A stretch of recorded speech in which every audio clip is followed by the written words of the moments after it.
I felt very connected with my past relatives in the RAF, and I felt very proud to be representing them. It made me feel really proud of myself and the squadron that I was with, especially as the banner bearer. I felt like I was representing so many people carrying the RAF standard. So Remembrance, when I was standing there, I have this grandfather. He died of cancer not too long ago, and standing there made me feel like he was a bit proud of me. For me, representing Air Corps or something to do with any form of army.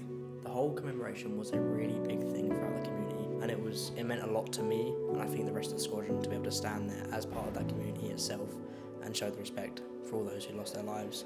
So for me, Remembrance Day is a time for me to reflect and remember my grandparents and my other relatives that lived through the war and contributed to the war in their own ways. This year was my second year in uniform at Remembrance Day in Ely, and it was a great honour to lead the squadron for this year's Act of Remembrance. It's a very important day, not just for the military, but for the entire nation, and one where the nation comes together to remember.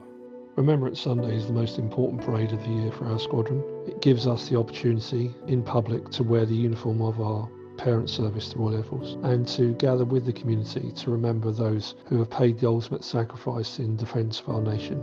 It's also a time for me to pause and reflect on the sacrifice of a member of my family, one of my uncles, who joined the Royal Air Force as soon as he was old enough during the Second World War. Just as his training was finishing, the war ended, and his first operational deployment abroad was on Operation Hurricane, which was the operation to test Britain's post-war nuclear bombs.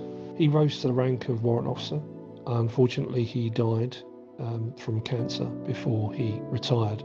But for me, it's just also a reminder that not all of the sacrifices made by our servicemen and women are those in battle, and it's just as important, though, that we remember all of the sacrifices of those who have given so much to defend our nation and given so much in service to our nation.